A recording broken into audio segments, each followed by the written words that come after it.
March 13th, 1962. Lyman Lemnitzer, chairman of the Joint Chiefs of Staff, presents a proposal to Secretary of Defense Robert McNamara, named Operation Northwoods. The document proposed staging terrorist attacks in and around Guantanamo Bay to provide a pretext for military intervention in Cuba. The plans included starting rumors about Cuba using clandestine radio, landing friendly Cubans inside the base to stage attacks, starting riots at the main gate, blowing up ammunition inside the base, starting fires, sabotaging aircraft and ships on the base, bombing the base with mortar shells, sinking a ship outside the entrance, staging funerals for mock victims, staging a terror campaign in Miami, Florida and Washington, D.C., and finally, destroying a drone aircraft over Cuban waters. The passengers, federal agents in reality, would allegedly be college students on vacation. A plane at Eglin Air Force Base would be painted and numbered as a duplicate of a registered civil aircraft belonging to a CIA front in Miami. The duplicate would be substituted for the real plane and loaded with the passengers. The real plane would be converted into a drone. The two planes would rendezvous south of Florida. The passenger-laden plane would land at Eglin Air Force Base to evacuate its passengers and return to its original status. The drone would pick up the scheduled flight plan and, over Cuban waters, transmit a Mayday signal before being blown up by remote control. The plan is rejected by McNamara, and President John F. Kennedy personally removes Lemnitzer as chairman of the Joint Chiefs of Staff. December 1st, 1984. A remote-controlled Boeing 720 takes off from Edwards Air Force Base and is crash-landed by NASA for fuel research. Before its destruction, the plane flew a total of 16 hours and 22 minutes, including 10 takeoffs, 69 approaches, and 13 landings. August 1997. The cover of FEMA's Emergency Response to Terrorism depicts the World Trade Center in crosshairs. February 28, 1998. The Global Hawk, Raytheon's unmanned aircraft vehicle, completes its first flight over Edwards Air Force Base in California at an altitude of 32,000 feet, cruising altitude for a commercial jetliner. 1999. NORAD begins conducting exercises in which hijacked airliners are flown into the World Trade Center and the Pentagon.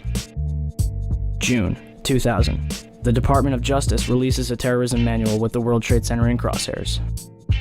September 2000. The Project for a New American Century, a neo-conservative think tank whose members include Dick Cheney, Donald Rumsfeld, Jeb Bush, and Paul Wolfowitz, releases their report, entitled Rebuilding America's Defenses. In it, they declare that the process of transformation, even if it brings revolutionary change, is likely to be a long one, absent some catastrophic and catalyzing event, like a new Pearl Harbor. October 24th, 2000. The Pentagon conducts the first of two training exercises called Moscow, which simulate a Boeing 757 crashing into the building. April 2001. NORAD plans an exercise in which a plane is flown into the Pentagon, but is rejected as too unrealistic. June 2001. The Department of Defense initiates new instructions for military intervention in the case of a hijacking. It states that for all non-immediate responses, the Department of Defense must get permission directly from the Secretary of Defense. Attorney General John Ashcroft begins flying on chartered jets for the remainder of his term due to a threat assessment by the FBI. July 4th, 2001. Osama bin Laden, wanted by the United States since 1998, receives medical attention at the American Hospital in Dubai, where he is visited by a local chief of the CIA. July 24th, 2001. Larry A. Silverstein, who already owned World Trade Center 7, signs a $3.2 billion 99-year lease on the entire World Trade Center complex 6 weeks before 9/11. Included in the lease is a $3.5 billion insurance policy, specifically covering acts of terrorism. September 6th, 2001, 3,150 put options are placed on United Airlines stock. A put option is a bet that a stock will fall. That day, put options were more than 4 times its daily average. Bomb-sniffing dogs are pulled from the World Trade Center, and security guards end 2 weeks of 12-hour shifts. September 7th, 2001. 27,294 put options are placed on Boeing stock, more than 5 times the daily average. September 10th, 2001. 4,516 put options are placed on American Airlines, almost 11 times its daily average. San Francisco Mayor Willie Brown receives a phone call warning him not to fly the next morning. And in Pakistan, at a military hospital, all of the urologists are replaced by a special team in order to host their guest of honor, Osama bin Laden, who is carefully escorted inside to be watched carefully and looked after. September 11th, 2001. The National Reconnaissance Office in Chantilly, Virginia is preparing for an exercise in which a small corporate jet crashes into their building. NORAD is in the middle of a number of military exercises. The first, Vigilant Guardian, is described as an exercise that would pose an imaginary crisis to North American air defense outposts nationwide. The second, Northern Vigilance, moved fighter jets to Canada and Alaska to fight off an imaginary Russian fleet. 3 F-16s from Washington, D.C.'s National Guard at Andrews Air Force Base, 15 miles from the Pentagon, are flown 180 nautical miles away for a training mission in North Carolina. This left 14 fighter jets to protect the entire United States. Hi, Boston Center, Team U. We have a problem here. We have a hijacked aircraft headed towards New York, and we need you guys we need someone to scramble some F-16s or something up there to help us out. Is this real world or exercise? No, this is not an exercise, manifest.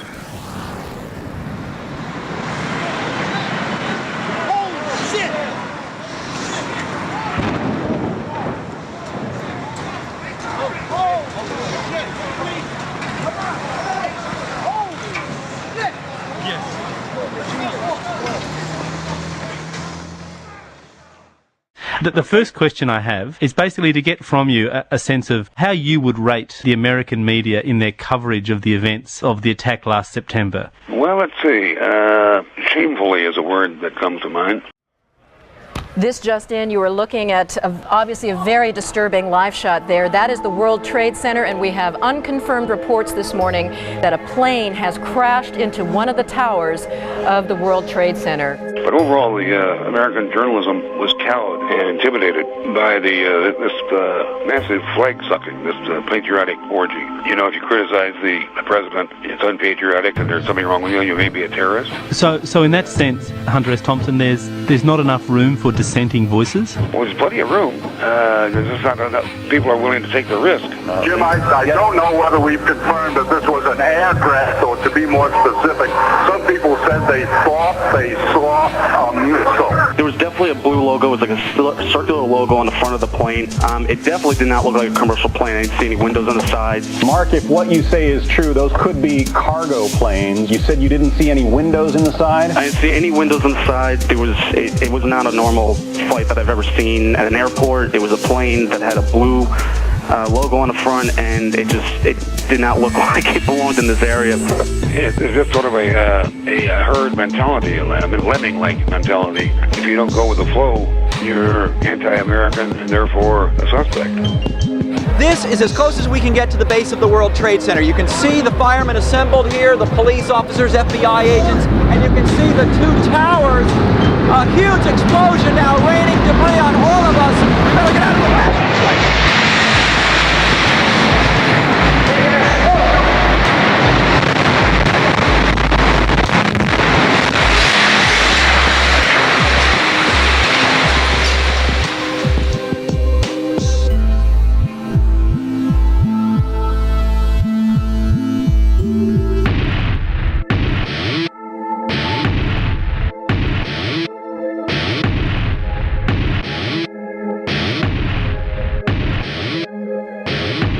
Do you think that the event completely transformed the way in which Americans see themselves and their own vulnerability? No, the event by itself would not have done that. You sort of wonder when something like that happens, well, who stands to benefit? You know, who had the opportunity and the motive? You just got to look at these basic things. I don't assume that I know the truth about what went on that day. And yeah, I just look around and looking for, well, who had the motive, who had the opportunity, who had the equipment, who had the will.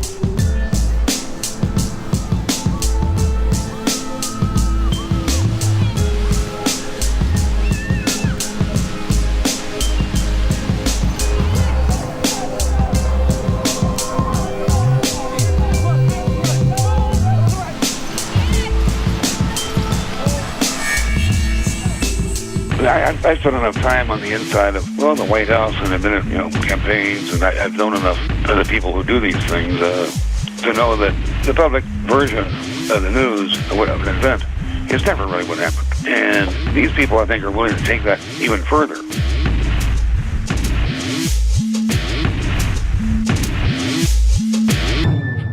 It seems a very long bow to me, but are you sort of suggesting that this worked in the favour of the Bush administration? Oh, absolutely. Absolutely.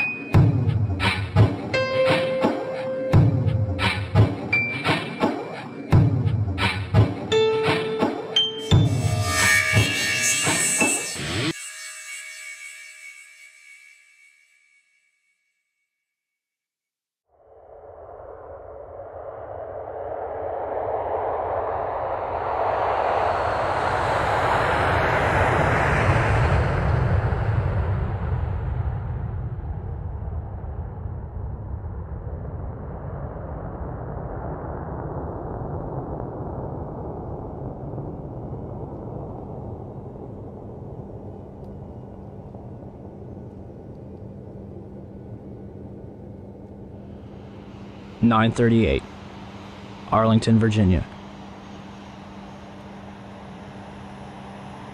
Hani Hanyour allegedly executes a 330-degree turn at 530 miles per hour, descending 7,000 feet in 2.5 minutes to crash American Airlines Flight 77 into the ground floor of the Pentagon. The airplane could not possibly have flown at those speeds which they said it did without going through what they call a high-speed stall. The airplane won't go that fast and start pulling those high G maneuvers at those bank angles. Its final approach took it directly across Interstate 395. Knocking light poles out of the ground and bouncing off of the lawn before impact. First, let's meet Hani Hanyour. Hanyour had come to Freeway Airport in Bowie, Maryland 1 month earlier seeking to rent a small plane. However, when Hanyour went on 3 test runs in the second week of August, he had trouble controlling and landing a single-engine Cessna 172. Well, my name is Marcel Bernard, and I'm the chief flight instructor here at Freeway. Hani Hanyour, well, basically what happened with him is he showed up at the airport and wanted to get checked out in the aircraft. See, he was already certified. He didn't come to us for flight training. Yeah, he already had a pilot's license. He had already earned his private instrument commercial at a school in Arizona, and I don't remember the name of the school, but already had certificates in hand. And we sometimes occasionally have pilots that come to us that don't want flight training but just want to rent our aircraft. Which is the case of Hani Hanyour. This was the case with Hani. He wanted to get checked out, as we call it, to rent our aircraft. And our insurance requires that he flies with one of our instructors to be found competent to rent. And that was the process that he was going through. The consensus was that he was very quiet, average or below average piloting skills. English was very poor. So I don't know where to. That's about the best description I can give you for his demeanor at that time. Very, uneventful from our perspective. Regardless, air traffic controllers at Dulles International Airport that were tracking Flight 77 all thought that it was a military plane. Second, the light poles. On November 22, 2004, a private jet en route to Houston to pick up George Bush Sr. clipped a single light pole and crashed a minute away from landing at Houston's Hobby Airport. The wing ripped off upon impact, scattering debris over 100 yards. And yet, Flight 77 managed to tear 5 light poles completely out of the ground without damaging either the wings or the light poles themselves. Instead, they seem to have just popped out of the ground.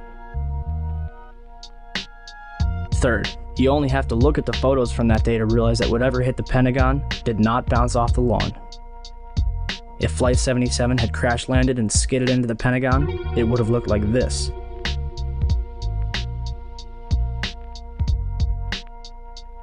Instead, it looked like this, without a single scratch on the lawn.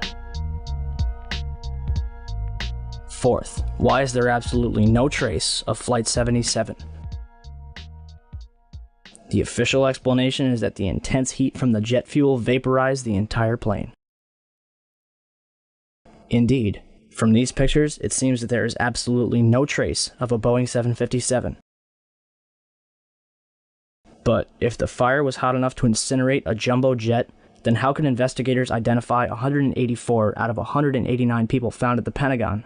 The Armed Forces DNA Identification Laboratory, which was responsible for the task, was also responsible for identifying the dead in Shanksville. Titanium has a melting point of 1,688 degrees Celsius. Jet fuel, also known as kerosene, is a hydrocarbon, which can retain a constant temperature of 1,120 degrees Celsius after 40 minutes, but only if the fuel is maintained. The fuel would have burned off immediately upon impact. Therefore, it is scientifically impossible that 12 tons of steel and titanium was vaporized by kerosene. Likewise, the two engines should have been found relatively intact at the Pentagon. Instead, there was a single turbojet engine approximately 3 feet in diameter found inside the building. The second identifiable piece of debris was allegedly a piece of the fuselage. Skeptics have claimed that this is proof that Flight 77 hit the Pentagon, but this piece could have come from any American Airlines plane. And why is it not singed or scratched after a 530-mile-per-hour impact and a subsequent fireball? The third piece of debris was a diffuser case. Let's look a little closer at the diffuser case of a 757. Do you see the triangular bezels around the openings? Those are nowhere to be found on the case found at the Pentagon. The remainder of the debris was light enough to have been carried by hand. If Flight 77 was vaporized on impact, it would be the first time in aviation history. For example, August 15th, 2005, Helios Airways Flight 522, a Boeing 737 en route to Athens, Greece, crashed into a hillside at full speed. 121 passengers, all dead. Fire. Tail sections. Wing sections. Engines. Cockpit. Bodies. Fifth, why is the damage to the Pentagon completely inconsistent with a Boeing 757?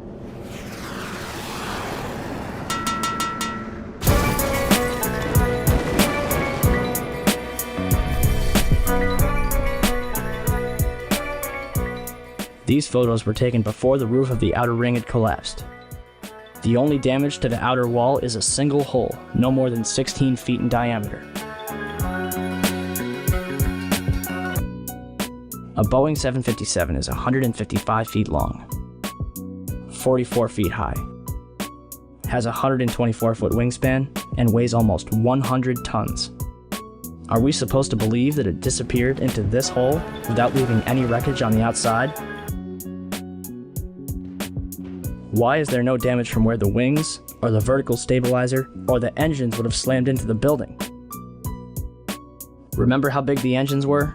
If 6 tons of steel and titanium slammed into the Pentagon at 530 miles per hour, they would bury themselves inside the building, leaving 2 very distinct imprints. And yet, the only damage on the outside of the Pentagon is this single hole, with no damage from where the engines would have hit. Why are the windows next to the hole completely intact? Why are the cable spools directly in front of the hole completely untouched? And as for the inside of the Pentagon, there's another hole, approximately 16 feet in diameter, found on the other side of the C-ring, 3 rings from the impact. For that hole to have been caused by Flight 77, the Boeing would have had to smash through 9 feet of steel-reinforced concrete. The nose of a commercial airliner is composed of lightweight carbon. This is what usually happens to the nose of a commercial airliner in a plane crash. If the nose caused this hole, where's the rest of the debris from the plane? So what could blow a 16-foot hole in the outer ring of the Pentagon, smash through 9 feet of steel-reinforced concrete, and leave another 16-foot hole?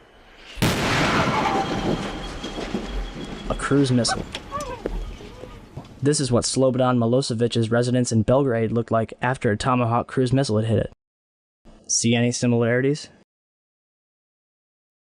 Sixth, the eyewitnesses. Some saw a huge 100-ton commercial airliner. To a standstill, and I looked off. Looked out my window. I saw this plane, a jet, American Airlines jet, coming. Some saw a small 8 to 20 passenger commuter plane. So what looked to be maybe a 20-passenger corporate jet, no markings on the side, coming in at a shallow angle like it was landing right into the side of the Pentagon. And some saw a United States military helicopter. He said that he saw a helicopter circle the building. He said that it appeared to be a U.S. military helicopter and that it disappeared behind the building where the helicopter landing zone is, and that he then saw a fireball go into the sky. So who's telling the truth? Take this into consideration. April Gallup was working in the Pentagon's west side when it was hit. In Jim Marrs's book, Inside Job, April claims, while in the hospital, men in suits visited her more than once. They never identified themselves or what agency they worked for. They didn't tell her what to say, just made suggestions. For example, to take the compensation money and shut up. They also kept insisting that a plane hit the building. They repeated this over and over. But I was there, and I never saw a plane, or even debris from a plane. I figured this story is to brainwash people. So if a Boeing 757 didn't hit the Pentagon, then what did? Eyewitnesses inside and outside the building were thrown to the ground by what they described as a shockwave.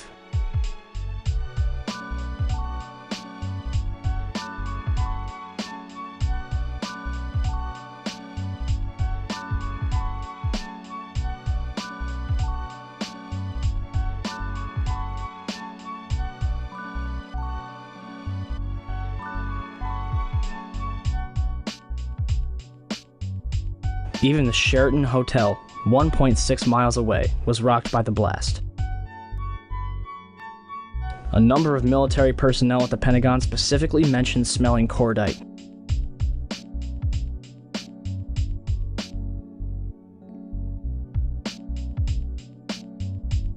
Cordite and jet fuel have two very distinct smells. Cordite is a compound used in ammunition which is comprised of nitroguanidine, nitrocellulose, and nitroglycerin. It is cool burning, produces little smoke and no flash, but produces a strong detonation wave. And eyewitnesses described a bright, silvery flash. Jet fuel combustion, i.e., the planes that struck the Twin Towers, is bright yellow at best. Watch this. A massive smoldering fireball. No silvery flash, no shockwave. And at the Pentagon, a tiny, bright, silvery flash, which shakes nearby buildings. Whatever it was, it might have been related to the two planes that were in the air after the crash. The first one was uniformly identified as a C-130.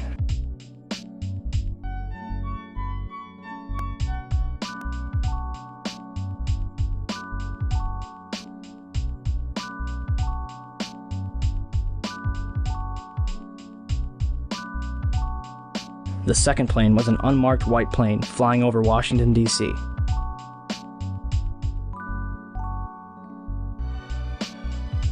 A white plane, a very big jet, was flying in unusual pattern near the White House over Lafayette Park. Very slowly, it made one circle, and then we have not seen it since.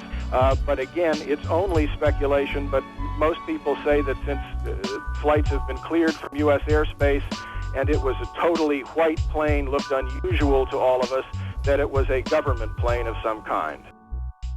7th, surveillance cameras from a gas station, Sheraton Hotel, and the Virginia Department of Transportation captured the entire thing.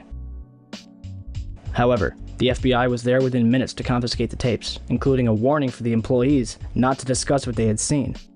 If the government wishes to prove once and for all that Flight 77 hit the Pentagon, all they would have to do is release one of those tapes.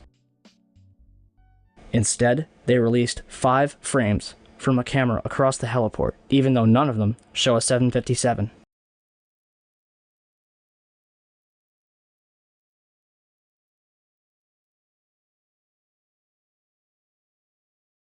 And is it merely a coincidence that the Pentagon was hit in the only section that was renovated to withstand that very same kind of attack?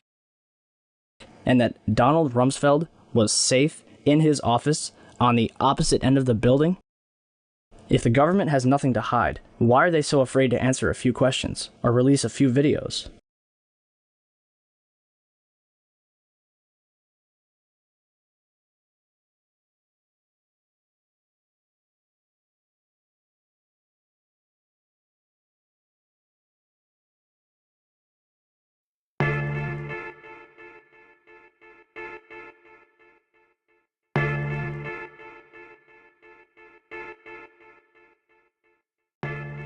(9:59), New York City, New York. The South Tower of the World Trade Center collapses to the ground in approximately 10 seconds. 29 minutes later, the North Tower follows suit, collapsing in approximately 10 seconds. Later that evening at 5:20, World Trade Center 7, a 47-story office building 300 feet away from the North Tower, suddenly collapses. The building's tenants included the CIA, Department of Defense, IRS, Secret Service, and Rudy Giuliani's emergency bunker. And the SEC was using it to store 3,000 to 4,000 files related to numerous Wall Street investigations. Although every single building surrounding Building 7 stood intact, it fell straight down into a convenient little pile in 6 seconds. Official explanation? Falling debris from the Twin Towers created an internal fire, which ignited several fuel tanks inside the building. If this is true, then it would be the third building in history to collapse because of a fire. The first two would be the Twin Towers. It was July 28, 1945. The Empire State Building, with a B-25 bomber knifing through the fog on its way to New York City. The Army bomber carrying its pilot and 2 passengers had crashed into the giant building between the 78th and 79th floors. 14 people dead, $1 million in damage. But the building stands intact to this day. On February 14th, 1975, a 3-alarm fire broke out between the 9th and 14th floors of the North Tower. According to the New York Times, the fire leads to intense scrutiny of the towers and eventually to a decision to install sprinklers. On May 4th, 1988, a 62-story skyscraper in Los Angeles burned for 3 hours and spread over 4 floors. It did not collapse.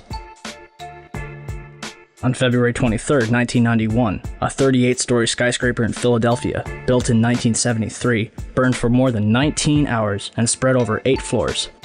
It did not collapse. On October 17, 2004, a 56-story skyscraper in Venezuela, built in 1976, burned for over 17 hours and spread over 26 floors, eventually reaching the roof. Guess what? It did not collapse. On February 12, 2005, the Windsor Building in Madrid, a 32-story tower framed in steel-reinforced concrete, burned for almost 24 hours, completely eradicating the upper 10 stories of the building. Although the top 10 floors of the building fell, the building itself did not collapse. And yet, on September 11, 2001, 2 110-story skyscrapers, completed in 1973, burned for 56 and 103 minutes, respectively, over 4 floors, before collapsing completely to the ground. One might argue that this was due to the construction of the World Trade Center. Let's look at what was inside those buildings. The Twin Towers were composed of 200,000 tons of steel, 425,000 cubic yards of concrete, 103 elevators, 43,600 windows, 60,000 tons of cooling equipment, and a 360-foot television antenna.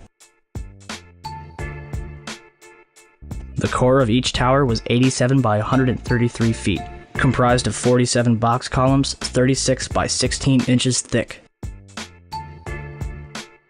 The North Tower was completed in 1970, standing at 1,368 feet tall, and the South Tower was completed in 1973, clocking in at 1,362 feet tall, making them the tallest buildings in the world until the Sears Tower was completed in 1974. And to think, the government would have us believe that these massive structures were destroyed by 10,000 gallons of jet fuel. However, eyewitnesses, video footage, and a little common sense quickly refutes that claim.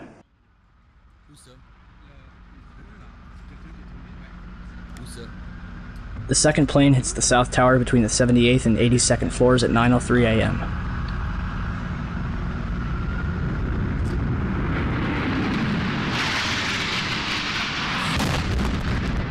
Barely hitting the southeast corner, the majority of the jet fuel exploding outside in a massive fireball.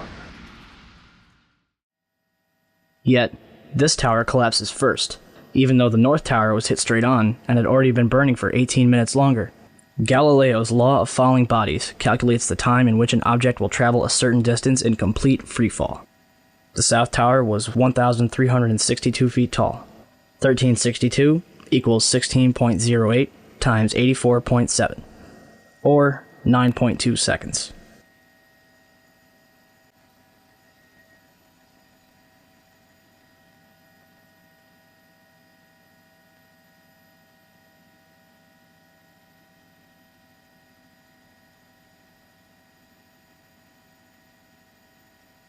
The Twin Towers came down in nearly free-fall speed. 200,000 tons of steel shatters into sections no longer than a couple feet long.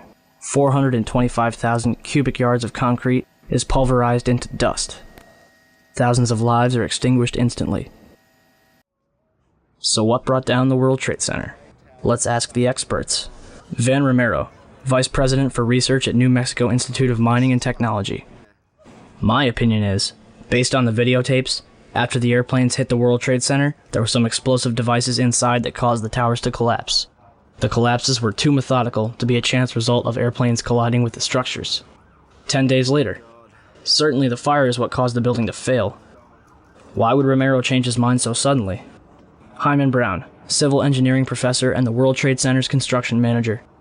It was over-designed to withstand almost anything, including hurricanes, high winds, bombings, and an airplane hitting it. Although the buildings were designed to withstand a 150-year storm and the impact of a Boeing 707, jet fuel burning at 2,000 degrees Fahrenheit weakened the steel.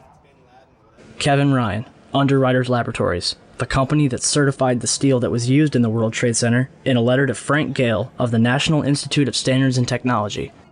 We know that the steel components were certified to ASTM E119. The time temperature curves for this standard required the samples to be exposed to temperatures around 2,000 degrees Fahrenheit for several hours, and as we all agree, the steel applied met those specifications. Additionally, I think we can all agree that even unfireproof steel will not melt until reaching red-hot temperatures of nearly 3,000 degrees Fahrenheit. Why Dr. Brown would imply that 2,000 degrees Fahrenheit would melt the high-grade steel used in those buildings makes no sense at all. This story just does not add up. If steel from those buildings did soften or melt, I'm sure we can all agree that this was certainly not due to jet fuel fires of any kind, let alone the briefly burning fires in those towers. Ryan's statements directly contradict statements from so-called experts which claim that 2,000-degree heat inside the World Trade Center caused the towers to collapse.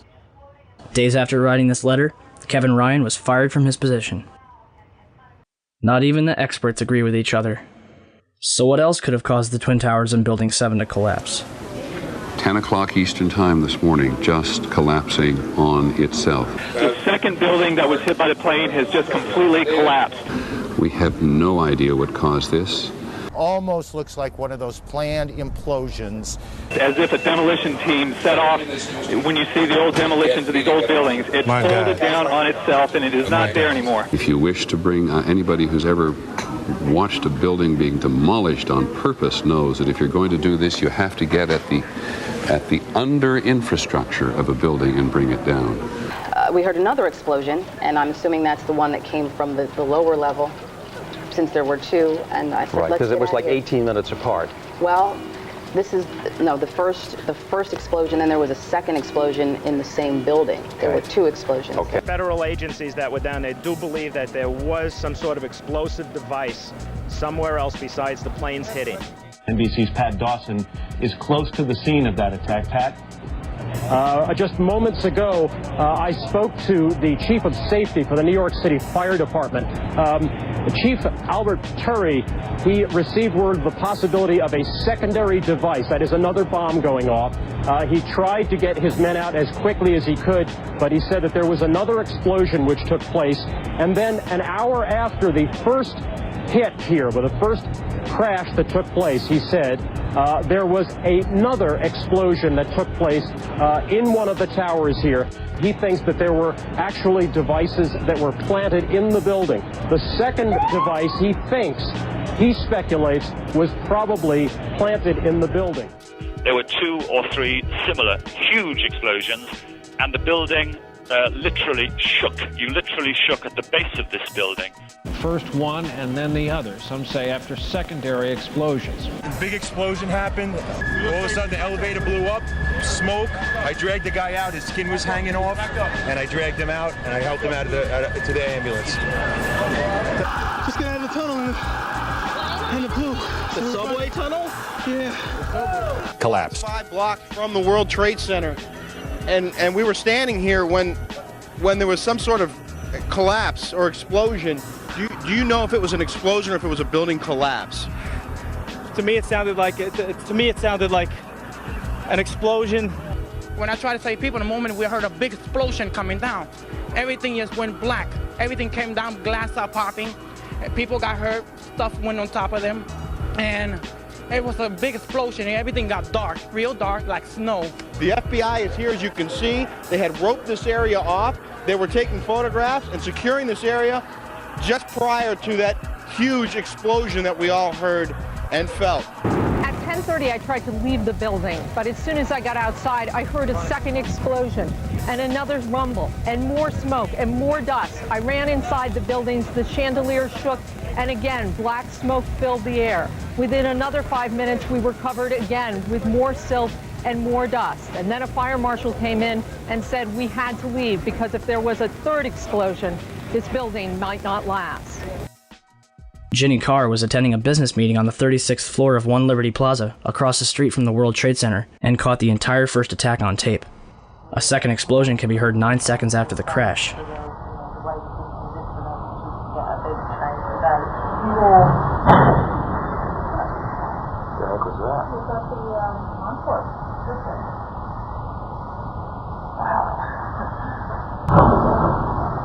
Sound like something crashed. So what happened in the North Tower? Ask Willie Rodriguez. Willie, a janitor who worked in the World Trade Center for 20 years, was in sub-level 1 when the North Tower was hit. And all of a sudden we hear boom! I thought it was a generator that blew up on the basement. And I said to myself, oh my God, I think it's a generator. And I was going to verbalize it. When I finished saying that in my mind, I hear boom! Right on the top, pretty far away. So it was a difference between coming from the basement and coming from the top. And that's, everybody started screaming. And a person comes running into the office saying, explosion, explosion, explosion. He got his hand extended and all the skin was pulled from his under his arm, all the way to the top of the fingertips, and it was hanging on both arms. Hanging and hanging. And then I look at his face and he was missing parts on his face. And I said, what happened? What happened? And he said, the elevators, the elevators. There were many explosions, and when I actually talk about those explosions, they said that, well, there were so many kitchens in the building, and they have probably those gas canisters. And I say, I don't believe that, because the building was a Class A building. There are very strict guidelines of what you can put in a kitchen, and I really doubt it was gas. So there was a lot of misconceptions of what happened on that day in terms of the explosions. But up to date, I haven't received an actual explanation about the different explosions that I heard on the upper floors and not all the way to the top. The windows in the lobby of the North Tower were blown out, and marble panels were blown off of the walls. This was brushed off as damage from a raging fireball that went barreling down the elevator shafts. On 9/11, New York City lost 343 firefighters at the World Trade Center. Since they were the ones inside the towers before and as they collapsed, I'd say they've got a pretty good grasp on what happened. So what does the FDNY think? First, we had this interview from the Naudet Brothers documentary. It was like the first thing that was nobody there. Where the fuck? What do we do? do? We made it outside. We made it about a block. We made it at least two blocks, and we started running floor by floor instead of popping out. It was if they had detonated.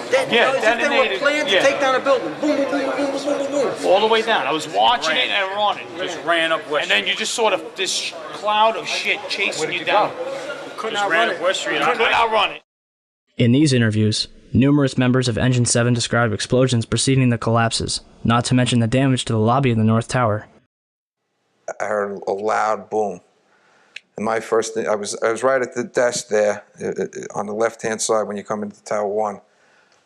And I walked out, I didn't go out. I walked to where all the doorway was, the glass were broken, and I looked out, and I seen in the building across the street, I seen the shadow coming, I seen just the shadow in the building across the street coming down. I wasn't expecting to see the damage that I saw in the lobby and the people, the bodies, the burnt people, the injured people. I really wasn't prepared for that. The lobby is about 6 stories high, and the lobby looked as though a bomb had exploded there. All the glass was taken out. There were 10-foot by 10-foot marble panels that were once walls. They were loose from the wall of the Trade Center. I went around by the freight elevator, and I could see it was just blown. It was just a giant shaft. And at that time, we heard a huge explosion. And we immediately dove for the stairs. Get back into the stairs. Let's get back into the stairs, because I had seen what happened in the lobby with the elevator being blown out.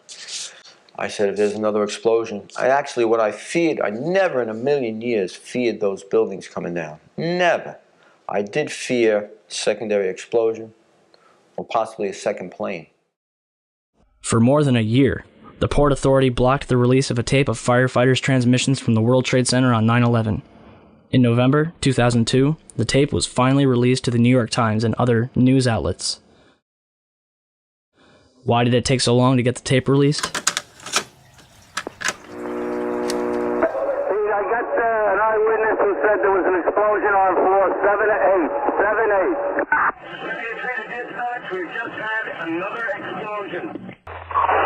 Warren Street because of the secondary explosion. We've got numerous people covered with dust from the secondary explosion. And we got another explosion on the tower, 1013. Tower 2 has had a major explosion and what appears to be a complete collapse surrounding the entire area. Who's involved in the secondary explosion at Tower 1K? I've got 5 patients. Chief Palmer had reached the fire on the 78th floor of the South Tower and devised a plan to put it out.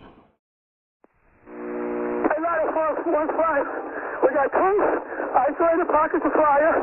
We should be able to knock it down with 2 lines. Radio that. 78th floor, numerous 1045 call horns. If the 78th floor was a raging inferno like the government would have us believe, then Palmer wouldn't have gotten as far as he did, and certainly wouldn't have been able to put it out. On August 12, 2005, an additional 15 hours of radio transmissions and transcripts of interviews with firefighters was finally released to the public. Firefighters described 2 events consistent with a controlled demolition: bright flashes from inside the building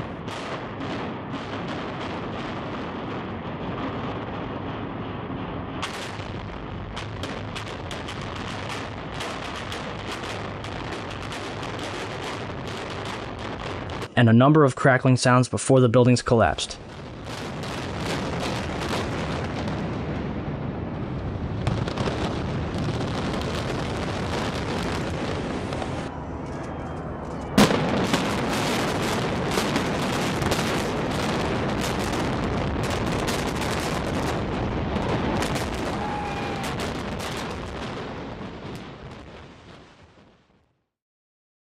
Do you still think that jet fuel brought down the World Trade Center? In all the videos of the collapses, explosions can be seen bursting from the building 20 to 30 stories below the demolition wave. Here,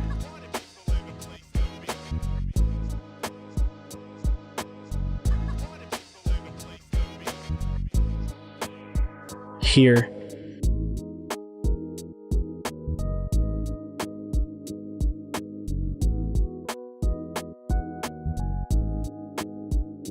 here,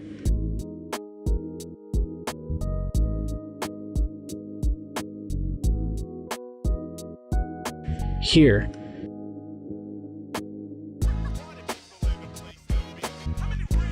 here,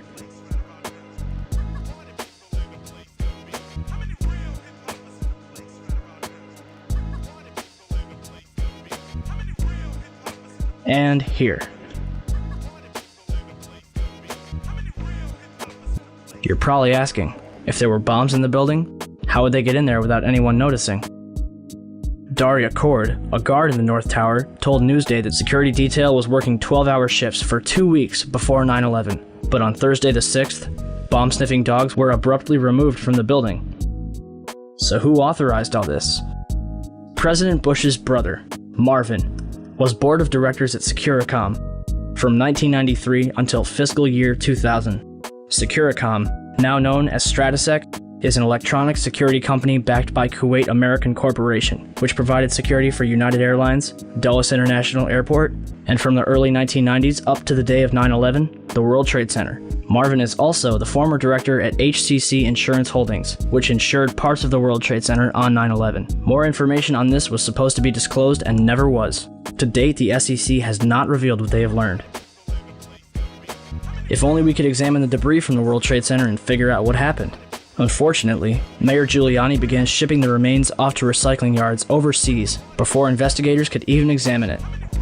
Not even FEMA was allowed into Ground Zero. Essentially, they blocked off a crime scene and destroyed all the evidence. Guess who was allowed into the site? Controlled Demolition, who was also responsible for cleaning up after the Oklahoma City bombing in 1995. Regardless, I think what happened to the World Trade Center is simple enough. It was brought down in a carefully planned, controlled demolition. It was a psychological attack on the American people, and it was pulled off with military precision.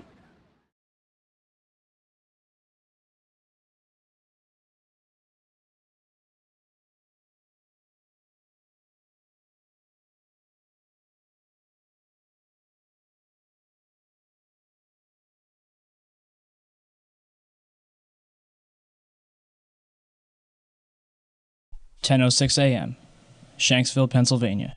Flight 93 was en route from New Jersey to California with 45 passengers, a 19% occupancy rate, when it went off course at 8:56 over Cleveland, Ohio. According to the official story, Flight 93 was headed for the White House when it was overpowered by a group of passengers and crashed in Shanksville, Pennsylvania. Out of all of the events of 9/11, the one that has caused the most confusion is Flight 93. It was shot down, it wasn't shot down. However, evidence suggests that perhaps Flight 93 was nowhere near Shanksville. I want to get quickly to Chris Kanicki. He's a photographer with the Pittsburgh affiliate of Fox affiliate. He was back there just a couple of minutes ago. And Chris, I've seen the pictures. It looks like there's nothing there except for a hole in the ground. Basically, that's right. The only thing you could see from where we were was a big gouge in the earth and some broken trees. We could see some people walking around in the area, but from where we could see, there wasn't much left. Any large pieces of debris at all? No, there was nothing that you could distinguish that a plane had crashed there. Smoke, fire? Nothing. It was absolutely quiet. It was actually very quiet. Nothing going on down there, no smoke, no fire, just a couple of people walking around. They look like part of the NTSB crew walking around looking at the pieces. How big would you say that hole was? From my estimates, I would guess it was probably about 20 to 15 feet. Long and probably about 10 feet long or 10 feet wide. What could you see on the ground, if anything, other than dirt and ash? And you couldn't see anything. You could just see dirt, ash, and people walking around, broken trees. You're more familiar with it. Wally Miller, a Somerset County coroner, told the Houston Chronicle, "It looked like somebody just dropped a bunch of metal out of the sky." In the Washington Post, "It looked like someone took a scrap truck, dug a 10-foot ditch, and dumped trash into it." And as for the passengers, I stopped being coroner after about 20 minutes because there were no bodies there. In the Pittsburgh Review, I have not, to this day, seen a single drop of blood. Not a drop. It would seem that, on one day, for the second time in history, an entire plane, along with its passengers, disappeared upon impact. So if Flight 93 didn't go down in Shanksville, then where? You ready for this? Cleveland. At 11:43 on September 11th, WCPO, a local TV station in Cincinnati, Ohio, reported that 2 planes landed at Cleveland Hopkins Airport due to a bomb threat. United Airlines identified one of the planes as Flight 93. Are you confused? Well, it gets better. Check it out. At approximately 10 a.m., Cleveland Hopkins Airport was evacuated amidst rumors that a hijacked plane was going to land. Passengers had to leave, but couldn't drive. They had to walk or hitchhike. Buses weren't allowed to leave. People were sent home. According to Associated Press and local Ohio papers, one plane landed at approximately 10:45. But Delta Airlines confirmed that their plane, Delta 1989, landed in Cleveland at 10:10. Therefore, Flight 93 landed at Cleveland at approximately 10:45. Authorities searched Delta 1989 for over 2 hours, and passengers were questioned individually. The plane dealer reported that the plane was evacuated at 12:30. But the Akron Beacon reports that a plane was evacuated at 11:15, which would make that Flight 93. Mayor White reported that the plane had 200 passengers. But a passenger from Delta 1989 described 60 or so passengers. So at 11:15, 200 or so passengers were released from Flight 93. The passenger from Delta 1989 states that she was taken into FAA headquarters. But other reports say that passengers were brought into the NASA Glenn Research Center, located near the west end of the airport, which had already been evacuated. So, to sum up, Delta 1989 landed at 10:10, was evacuated at 12:30, almost 2.5 hours later, and 69 passengers were taken to FAA headquarters. Flight 93 landed at 10:45 and evacuated within a half hour. 200 or so passengers quickly taken to an empty NASA Research Center. Why did it take 140 minutes to evacuate 69 passengers when 200 were evacuated in a half hour? We can assume that the passengers from Delta 1989 are safe somewhere. The question remains, what happened to the 200 or so passengers from Flight 93? It's interesting to note that the combined total of all the passengers from all 4 flights is 198, or 243, depending on who you ask.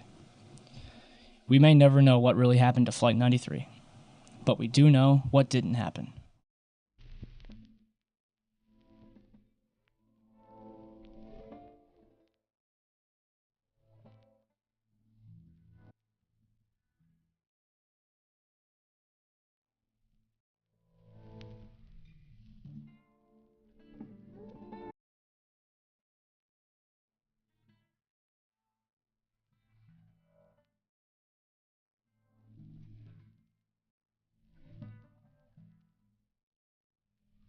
Whenever this evidence is presented to people, you'll usually get one of many different questions. The first one being, if different planes were used, what happened to the original ones? Unfortunately, there is no way to know what really happened. But if we could examine the black boxes from the planes that were used, we could prove that they weren't the original flights. A commercial plane carries 2 different black boxes. Each black box carries one of 2 different recorders, a cockpit voice recorder and a flight data recorder. The cockpit voice recorder records sounds from inside the cockpit, including engine noise, stall warnings, and other sounds of interest. Communications between air traffic control, weather briefings, and conversations between pilots and crew are also recorded. The flight data recorder records at least 28 different parameters such as time, altitude, speed, and heading. Some also record more than 300 other in-flight characteristics, anything from autopilot to smoke alarms. The recorders themselves are made from the most impervious metals known to man, and the information is recorded along with date and time and spooled into a continuous roll. Any damage that is done to the roll is done to the outside, as opposed to the inside where the data is. The 9/11 Commission says the CVRs and FDRs from American 11 and United 175 were not found. Yet, the FBI claims to have found the passport of Satam al-Sakami, which managed to fly out of his pocket, through the explosion, and onto the streets of Manhattan below. So, 4 different black boxes, made from the most resilient materials known to man, were destroyed. Yet, a passport, made from a fragile material known as paper, managed to survive? Who writes this stuff? Ted Lepatkowitz, spokesman for the National Transportation Safety Board, told CBS News that it's extremely rare that we don't get the recorders back. I can't recall another domestic case in which we did not recover the recorders. Turns out Ted's right. Nicholas DeMasi, a firefighter who helped the recovery efforts, claims in the book Behind the Scenes, Ground Zero, "At one point, I was assigned to take federal agents around the site to search for the black boxes from the planes. There were a total of 4 black boxes. We found 3. I guess it all comes down to who you'd rather believe." FBI Director Robert Mueller said Flight 77's data recorder provided altitude, speed, headings, and other information, but the voice recorder contained nothing useful. And Donald Rumsfeld said the data on the cockpit voice recorder was unrecoverable. As for Flight 93, it was the only flight where the cockpit voice recorder was recovered. It was played for the families in April 2002, but not before they signed an agreement saying that they wouldn't talk about it. They couldn't even take notes. And for some reason, the last 3 minutes of the tape was unaccounted for. The FBI had no explanation for the discrepancy. Why would the 9/11 Commission tell us Flight 11 and 175's recorders weren't found? Why would Robert Mueller tell us that there's nothing interesting on Flight 77's? What's on the last 3 minutes of Flight 93's cockpit voice recorder? These are vital questions that need to be answered. And according to the FAA, both N591UA and N612UA, Flights 93 and 175, are still valid. But Flights 11 and 77 are listed as destroyed. Not to mention that they were not even scheduled to fly on September 11th.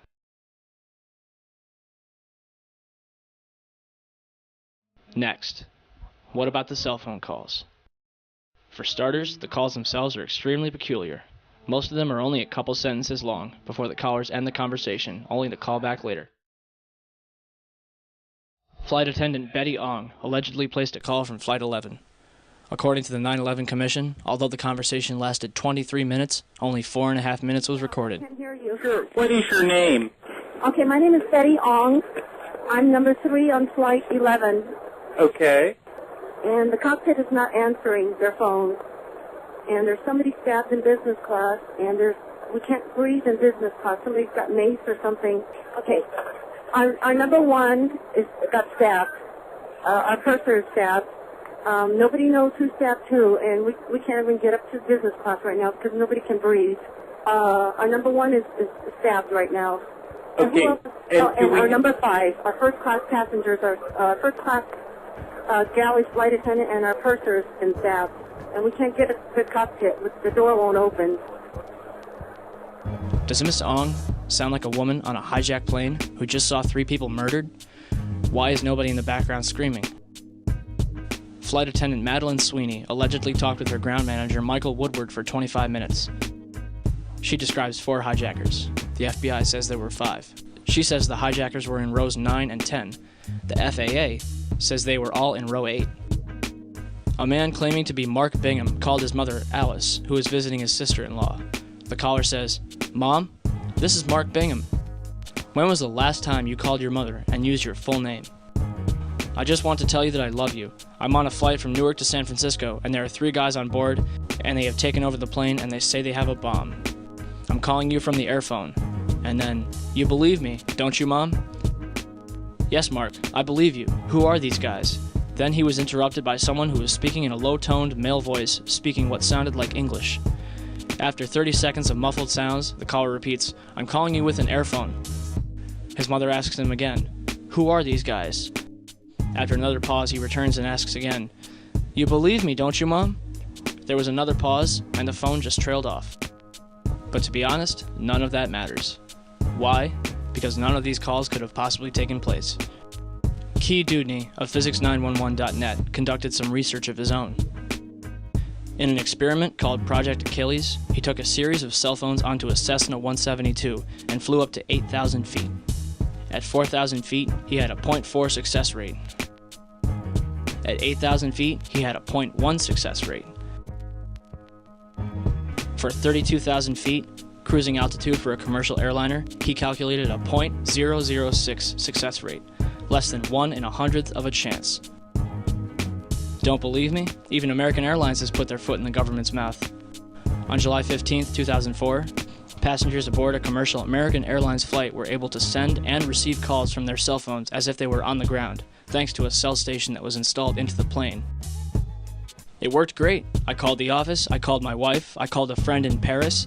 They all heard me great, and I could hear them loud and clear. Why would Calcom and American Airlines spend thousands of dollars on this technology in 2004 when cell phones worked so well on September 11th, 2001? The cell phone calls were fake. No question about it. So how is it possible to fake a person's voice? In 1999, the Los Alamos Laboratory in New Mexico revealed their voice morphing technology. General Carl W. Steiner, the former Commander-in-Chief of United States Special Operations, declared on tape, "Gentlemen, we have called you together to inform you that we are going to overthrow the United States government." Another example was Colin Powell saying, "I am being treated well by my captors." With just a 10-minute recording of somebody's voice, they were able, in almost real time, to clone someone's speech. Steiner was so impressed, he asked for a copy. So what about the hijackers? On September 14, 2001, the Department of Defense released the names of the alleged 19 hijackers. But on September 23rd, the BBC reported that Waleed al-Shehri was alive and well in Casablanca, Morocco. They also tracked down Abdulaziz al-Amari, who was an engineer with Saudi Telecoms and lost his passport while studying in Denver. In the same article, FBI Director Robert Mueller admitted that the identity of several of the hijackers is in doubt. So how many hijackers turned up alive? At least 9 of them. Wael M. al-Shehri is alive and well. Mohand al-Shehri is alive in Saudi Arabia. Khaled al-Madar is a computer programmer in Mecca. Salem al-Hazmi works at a chemical plant in Yanbo, Saudi Arabia. Saeed al-Ghamdi is training to be a pilot in Tunis. Ahmed al-Nami is an administrative supervisor for Saudi Airlines. We already covered Waleed and Abdulaziz. And last but not least, Mohammed Atta's father claimed to receive a phone call from his son on September 12th. On September 20th and 27th, Mueller admitted on CNN that there is no legal proof to prove the identities of the hijackers.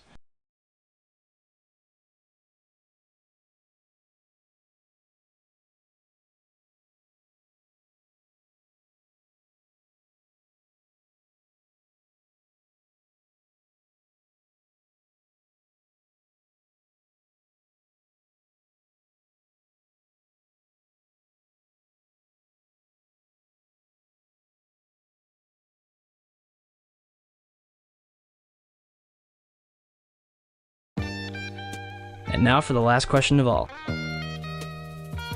Why would our government do such a thing? I hope you're sitting down.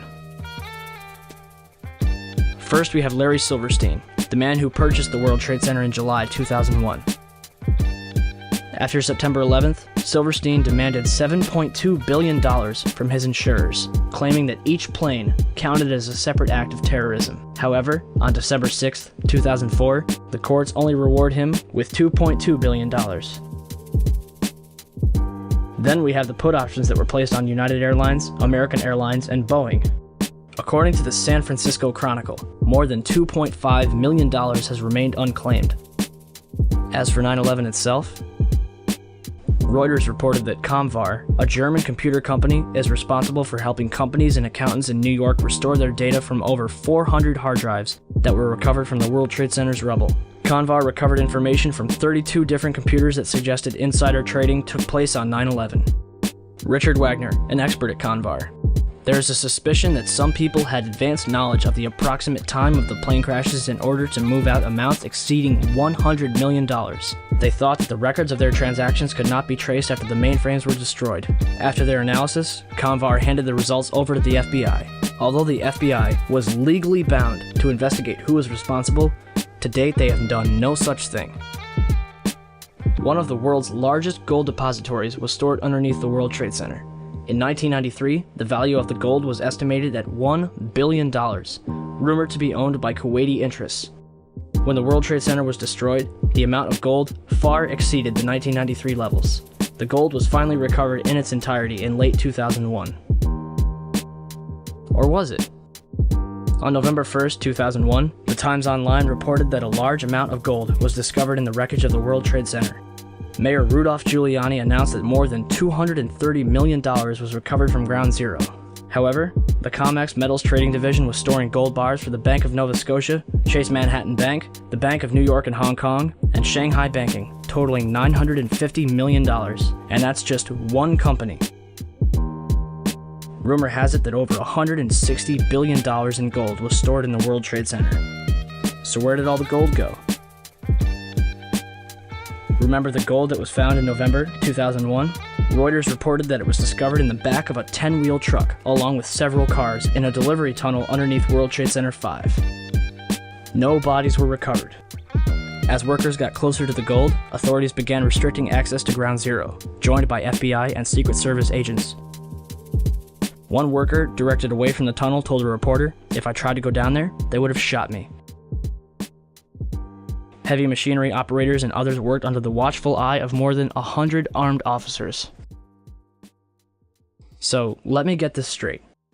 Gold from World Trade Center 4 was found underneath World Trade Center 5 in an empty delivery truck with an empty escort of cars. I think it's safe to say that they were running away from the South Tower. The question is, how did they know to flee from their stash when not even the firefighters inside the South Tower expected it to collapse? $167 billion in gold. $200 million is found. And that's just the money. After September 11th, President Bush had and continues to have the power to do and say whatever he wants, all under the pretext of 9/11. The Patriot Act. The Department of Homeland Security. Afghanistan. Iraq. Got him. Good. Second one. Hit the other one. It's time for America to accept 9/11 for what it was. A lie which killed thousands of people, only in turn killing hundreds of thousands more to make billions upon trillions of dollars. Are you angry yet? You should be. Every single attempt to investigate and uncover the truth behind 9/11 has been blackballed, ridiculed, and harassed by both the government and media alike. I'll say it again. Why are they hiding from us? What are they hiding from us? And what's it going to take until people in this country give a damn and do something about it? America has been hijacked. Not by Al-Qaeda. Not by Osama bin Laden. But by a group of tyrants, ready and willing to do whatever it takes to keep their stranglehold in this country. So what are we going to do about it? Anything.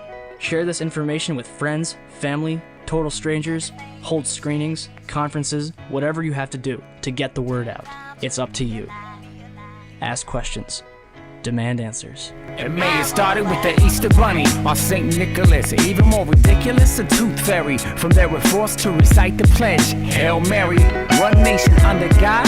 Why us? Don't question, son, you're burning hell. Pay attention to the lies that we're told to tell. Teacher teaches us Columbus was a hero. He stole lands, he stole lives of so-called Indians. From the Tainos to the Africans. Respect Thomas Jefferson? He molested Sally Hemings. And now they say Reagan was a great man. The godfather of crack babies? Denier of the AIDS plague? I ran fast as I could to the library to find out they trace the books I read. These lies got me surrounded. There's a war on truth. Ain't it on me? It started with that first lies too.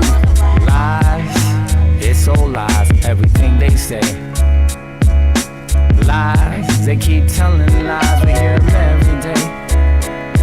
Do you think that we don't know that you're up to no good when you're telling lies?